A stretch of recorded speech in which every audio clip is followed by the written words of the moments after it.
जय श्री कृष्णा दोस्तों। हर हर महादेव। कैसे हैं आप सब? स्वस्थ और सुरक्षित होंगे। दोस्तों, 2 जून ज्येष्ठ शुक्ल पक्ष की तृतीया तिथि और गुरुवार का दिन। तृतीया तिथि 2 जून रात 12:18 तक रहने वाली है। शाम 4:04 तक आद्रा नक्षत्र रहेगा। आकाश मंडल में 27 नक्षत्र स्थित होते हैं। 27 नक्षत्रों में से आद्रा 6वां नक्षत्र माना जाता है। आद्रा का अर्थ होता है नमी।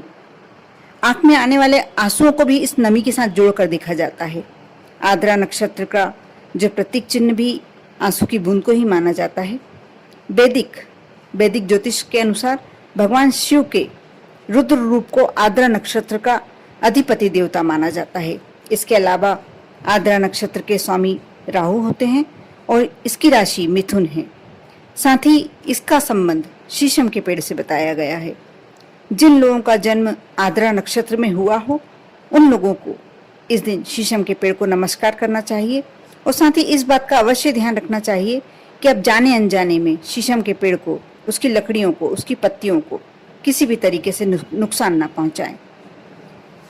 आद्रा नक्षत्र का बताने का कारण ही मेरा ये है कि आज के दिन आप यदि आद्रा नक्षत्र में जन्मे हुए हैं, आपकी कुंडली में लिखा हुआ है, तो आप शीशम के वृक्ष को किसी भी तरीके से क्षति ना पहुंचाएं। और यदि आप पूजन करते हैं शीशम के वृक्ष का, पौधे का, तो आपको एक उत्तम फल की प्राप्ति होती है। अगर आपकी तमाम कोशिशों के बाद भी आपको कार्य क्षेत्र में मनचाही सफलता नहीं मिल पा रही है, तो आप विष्णु मंदिर में जाकर भगवान को पीले रंग के पुष्प अर्पित करें। भगवान से मनचाही सफलता के लिए विनती करें। ऐसा करने से आपको अवश्य मनचाही सफलता मिलेगी। अगर आप जीवन में बहुत तरक्की करना चाहते हैं तो अपने गुरु को कुछ भी गिफ्ट करें, साथ ही उनके पैर छूकर आशीर्वाद प्राप्त करें। ऐसा करने से भी आपके जीवन में तरक्की अवश्य होगी। अगर आपकी कोई मनोकामना बहुत लंबे समय से अधूरी पड़ी हुई है तो आप इस दिन हरे बांस का पौधा लगाएं।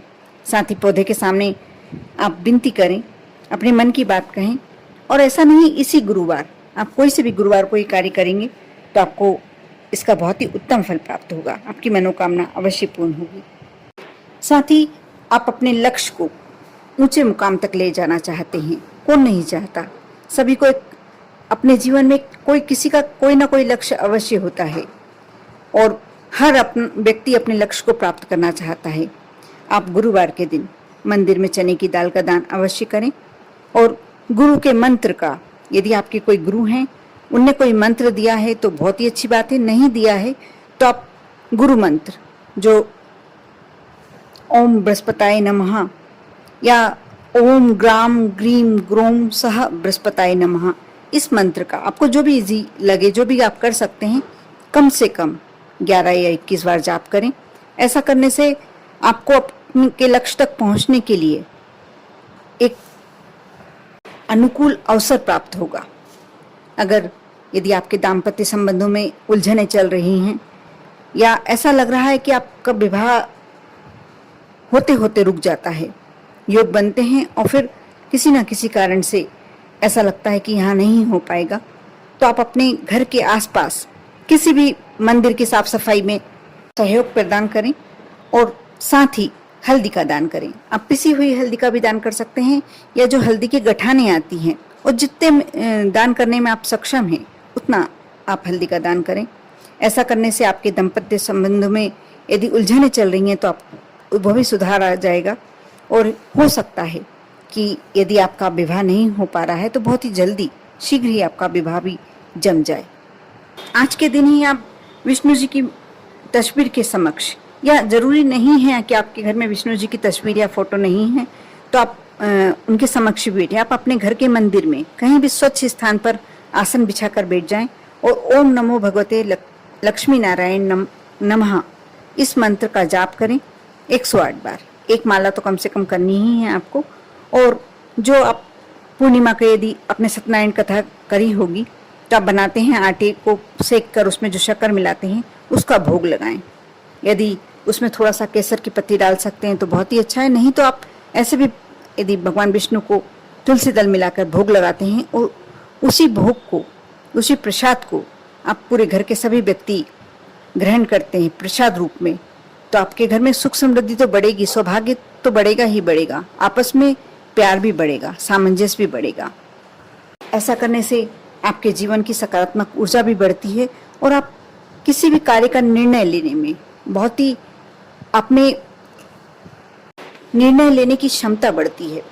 आप किसी भी निर्णय को गलत है या सही है ऐसा करके बहुत शीघ्र ही निर्णय ले लेते हैं। यदि आप भगवान गुरु की पूजन करते हैं, बृहस्पति देव की पूजन करते हैं, उनके मंत्र का जाप करते हैं, उसे उन्हें भोग लगाकर और वो प्रसाद आप ग्रहण करते हैं, तो आप अवश्य निर्णय लेने में सक्षम बनते हैं। यदि आप छात्र हैं और अपने शिक्षकों से अच्छे संबंध बनाना चाहते हैं, संबंधों को बेहतर बनाना चाहते हैं, कभी कभी ऐसा होता है कि हम छात्र जीवन में होते हैं, विद्यार्थी जीवन में होते हैं और किसी कारण से हमारी अपने शिक्षकों से अनबन हो जाती है या संबंध अच्छे नहीं रहते, तो हमारा पढ़ने में मन नहीं लगता, हम अपने आप को सहज नहीं बना पाते उनके समक्ष। और यदि हमारे शिक्षकों से ही सहज संबंध नहीं है तो हम पढ़ाई में, कैरियर में उस समय अपने आप को एक स्थायित्व नहीं दे सकते। इसलिए यदि आपको अपने शिक्षकों से संबंध अच्छे बनाना है, बेहतर बनाना है, तो आप 5 मुखी रुद्राक्ष की आप पूजन करें अपने घर में, उसे गले में धारण करें। और यदि आपके पास हो, आपको एक्स्ट्रा रखा हुआ है, तो 5 मुखी रुद्राक्ष अध्यापक को भी भेंट कर सकते हैं। ऐसा करने से भी आपके शिक्षक के साथ संबंध बेहतर होंगे। इसी प्रकार ये अगर आप पेरेंट्स हैं और आपकी संतान से पटती नहीं है, छोटी छोटी बातों पर आपकी बहस हो जाती है और आपका तालमेल अच्छा नहीं बैठता, ऐसे में पेरेंट्स बहुत ही टेंशन में रहते हैं, बहुत ही तनाव में रहते हैं। ऐसी स्थिति में आप पीपल के वृक्ष की पूजन करें, सेवा करें, जल समर्पित करें गुरुवार के दिन। साथ ही पूजन स्थल के सामने बैठकर पीपल देव को नमस्कार करें। आप एक आसन ले जाएं और पीपल के वृक्ष के नीचे लगाकर उन्हें नमस्कार करें।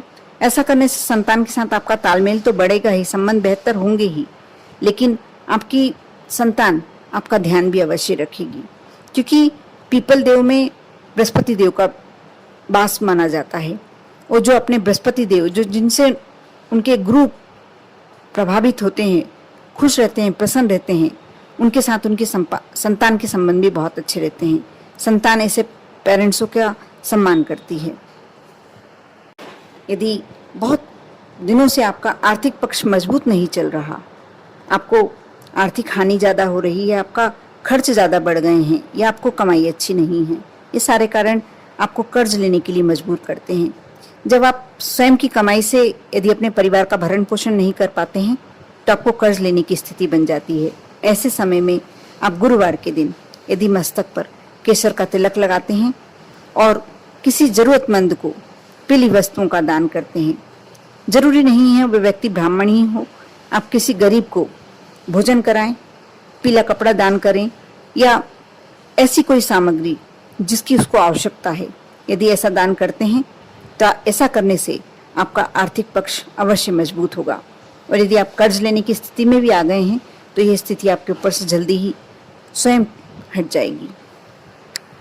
सबसे अंतिम और सबसे मुख्य बात, यदि आपको लगता है कि लगातार आप परेशानियों से घिरे हुए हैं, अचानक से आप पर कोई मुसीबत आ जाती है और आप बाहर नहीं निकल पाते हैं, कोई भी परेशानी, कोई भी तनाव, ऐसी स्थिति चल रही है, यदि आप आपके कार्य क्षेत्र को पूरा न्याय नहीं कर पा रहे, कार्य क्षेत्र में बिजनेस में हैं तो बिजनेस से आपका ध्यान उचट रहा है, यदि आप नौकरी पर हैं तो नौकरी, जो आपके साथ कुलीग्स हैं जो काम करते हैं, उन्हें आप संतुष्ट नहीं रख पा रहे हैं, आप अपने बॉस के साथ आपके रिलेशन अच्छे नहीं हैं, तो इसके लिए सबसे सरल उपाय है आप प्रतिदिन अपने माता पिता के पैर छूकर और जो उन्हें आवश्यकता है उस सामग्री का पूजकर उनके लिए कोई ना कोई भेंट संबंधी कोई वस्तु लाकर देकर, जो जिसमें आप सक्षम हो, ऐसा नहीं कि आपको कोई कीमती भेंट देना है, बहुत सस्ती चीज भी उन्हें खुश कर सकती है। कहने का मतलब, आप अपने माता पिता को यदि खुश रखते हैं तो आपके सारी परेशानियों का अंत वहीं हो जाता है। जो व्यक्ति अपने माता पिता को खुश, क्योंकि माता पिता प्रथम गुरु होते हैं और उनका आप सम्मान करते हैं, उन्हें आप खुश रखते हैं, वो यदि आपके जीवन में खुश हैं तो ये मानकर चलिए कि आप पर कोई मुसीबत आ ही नहीं सकती। आती भी है तो बहुत शीघ्र निकल जाती है। इसलिए आप कोशिश कीजिए कि आपके माता पिता हैं तो खुश तो रहेंगे ही आपसे, कितना भी दुखी भी हो तो आपको ये कोशिश करेंगे कि आपको यही दर्शाएं कि वह आपसे खुश हैं। लेकिन जो आंतरिक खुशी होती है वह देने की कोशिश कीजिए, देखना आपको भी आंतरिक खुशी ही प्राप्त होगी। करके देखिए, बहुत ही सहज उपाय हैं, बहुत ही सरल उपाय हैं, करने योग्य उपाय हैं। आप यदि इन्हें अपने जीवन में एक रूटीन के रूप में लेते हैं, दिनचर्या के रूप में लेते हैं, तो अवश्य आपका जीवन सुखमय होगा और भोलेनाथ की कृपा से आप सभी का जीवन सुखमय हो, ऐसी कामना करते हुए ओम नमः शिवाय।